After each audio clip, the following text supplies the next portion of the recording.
حضرت زید بن عبداللہ اپنے باغ کو پانی دے رہے تھے تو کسی نے جا کے بتایا کہ حضور کا وصال ہو گیا. انہوں نے ایسے ہاتھ اٹھا لیے اور کہا اللہم اذہب بصری حتی لا ارا بعد حبیبی محمد احدا. اے اللہ مجھے اندھا کر دے، میری آنکھوں کی بینائی اچک لے. یہ آنکھیں رکھی ہی اس لیے تھیں کہ تیرے محبوب کو دیکھتا تھا. اب حضور چلے گئے ہیں تو میں نے ان چراغوں کا کیا کرنا ہے. حضرت حسان بن ثابت نے جو اس وقت اشعار کہے، کہتے ہیں کاش کہ کوئی کالا سانپ مجھے ڈنگ مار جاتا اور میں دوسری سانس نہ لیتا.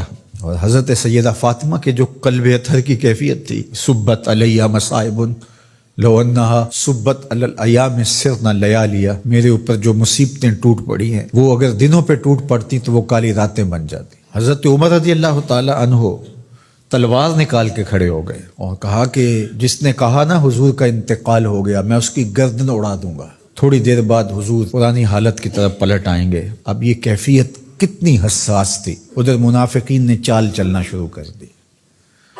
انہوں نے کہا اب حضور کے دم سے ساری رونقیں تھیں، اب وہ چلے گئے تو اب کس نے نمازیں پڑھنی ہیں، اب کس نے روزے رکھنے ہیں، اب کون جہاد پہ جائے گا. جب وہ ہی نہیں رہے تو ساری کہانی ختم ہو گئی. تو انہوں نے اس طرح سے چال چلنا شروع کر دی. اور حضرت عمر کہتے تھے کوئی بولے تو صحیح. کتنا نازک وقت تھا. اس وقت میں حضرت ابو بکر آئے رضی اللہ تعالیٰ عنہ. ان کا کلیجہ تو پھٹ رہا ہوگا، لیکن یہی موقع تھا حضور کے مشن کو، حضور کی فکر کو، حضور کے دیے ہوئے نظام کو سنبھالنے کا. اور اپنے جذبات کو کس طرح کنٹرول کیا ہوگا. اپنے آپ کو پوری طرح سنبھال کر کے لوگوں میں آئے اور دیکھا کہ لوگ جمع ہیں اور حضرت عمر رضی اللہ تعالیٰ عنہ غصے میں تلوار لہرا رہے ہیں. خبردار اگر کسی نے کہا کہ حضور کا انتقال ہو گیا. تو آپ ایک اونچی جگہ پہ کھڑے ہوئے، لوگوں کو متوجہ کیا. حضرت صدیق اکبر رضی اللہ تعالیٰ عنہ کا اس وقت کا جو خطبہ ہے، اس نے اس وقت اسلام کو سنبھالا جب منافق بڑی باریک چال چل رہے تھے. اب حضرت ابو بکر آئے اور کھڑے ہوئے، کہا لوگو مجھے بتاؤ تم اللہ کی عبادت کرتے تھے یا رسول اللہ کی عبادت کرتے تھے. تو لوگوں نے کہا اللہ کی عبادت کرتے تھے. تو کہا اللہ آج بھی زندہ و موجود ہے، اللہ کل بھی زندہ و موجود تھا، وہ حی ہے لا یموت ہے.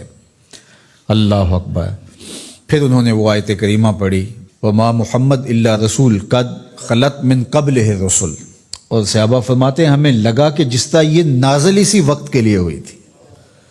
اور پھر لوگ سنبھلے اور پھر حضرت سیدنا صدیق اکبر رضی اللہ تعالی عنہ نے اس مشکل وقت دین کو سنبھالا اور پھر حضور علیہ الصلوۃ والسلام کے مشن کے لیے کھڑے ہوئے. لشکر اسامہ بن زید بن حارثہ رضی اللہ تعالیٰ عنہ کو روانہ کیا جا چکا تھا. حضور نے خود روانہ کیا تھا. ابھی جرف کے مقام پر ہی یہ لشکر پہنچا تھا. مدینہ المنورہ سے تھوڑا باہر نکلا تھا کہ حضور کے وصال کی خبر آئی تو یہ واپس آ گئے. تو بعض صحابہ نے کہا کہ اب مدینہ المنورہ کے حالات وہ نہیں رہے، اطراف کے اندر قبائل سر اٹھا سکتے ہیں جو دبے ہوئے تھے. اب حضور کے وصال کی خبر پھیل گئی ہے تو کوئی مدینہ المنورہ پر حملہ نہ کر دے. اور بہترین جنگجو اس لشکر میں شامل ہیں، تو اگر حملہ ہو گیا تو پیچھے سے دفاع نہیں ہو پائے گا. تو لہٰذا اس لشکر کو حکمت یہ ہے کہ روک لیا جائے. حضرت صدیق اکبر رضی اللہ تعالیٰ عنہ نے کہا کہ نہیں، یہ حضور کا روانہ کردہ ہے، جا کے رہے گا. بلکہ آپ نے تاریخی جملہ کہا کہ اگر مجھے یقین ہو کہ جنگلوں سے جانور آ کے ہمارے جسم کی بوٹیاں بھی نوچ کے کھا جائیں گے، یہ لشکر پھر بھی روانہ ہوگا.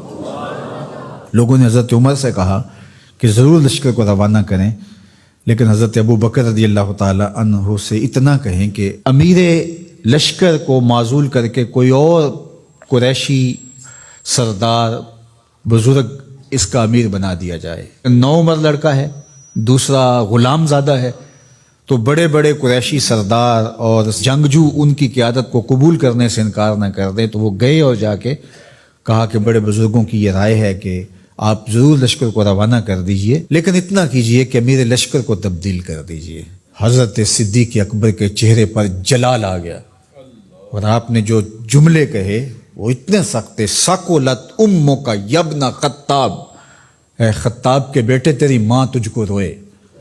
استعملہ رسول اللہ وقد تامرنی ان اعزلہ، ان کو امیر لشکر اللہ کے رسول نے مقرر کیا ہے اور میں کون ہوتا ان کو معزول کر دوں. کہا لشکر جائے گا، اسامہ بن زید کی قیادت میں جائے گا، جس نے جانا ہے جائے، جس نے نہیں جانا میں کوئی پرواہ نہیں ہے، چونکہ ان کو امیر لشکر اللہ کے رسول نے مقرر کیا.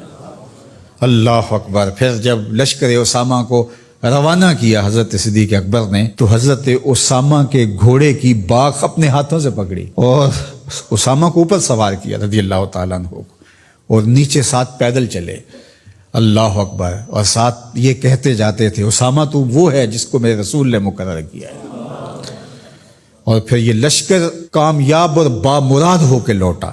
تو یہ سیدنا صدیق اکبر رضی اللہ تعالیٰ عنہ کا حضور علیہ السلام کے فیصلوں کو من و عن قبول کرنے کا جذبہ تھا، جس انداز سے انہوں نے حضور علیہ السلام کی فکر پہ پہرا دیا، حضور کی تعلیمات کو اجاگر کیا اور حضور کے فرمان کو حرف آخر سمجھا، اور اس کے بعد انہوں نے اپنی رائے کو وہاں فنا کر دیا۔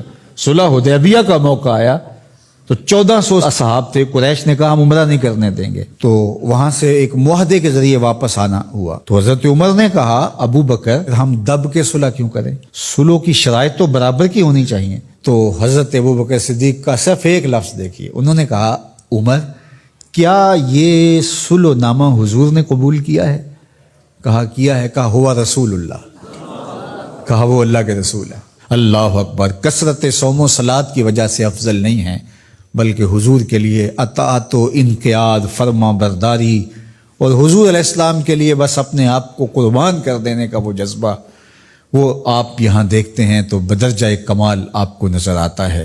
فرمایا کہ میں اللہ کے علاوہ اگر کسی کو خلیل بناتا تو وہ ابو بکر کو بناتا، لیکن میرا خلیل اللہ ہے۔ اللہ اکبر، امن الناس بر مولائے ما، کلیم اول سینائے ما، ہستیو کشت ملت راچو ابر، ثانیے اسنین و غار و بدر و قبر۔ دیکھیے کہاں کہاں حضور کی قربت۔ یہ شک ہووی تے چل مدینے، جے شک ہووی تے آ تک لے جوڑ مزاراں دا بن یار نبی دیاں یار۔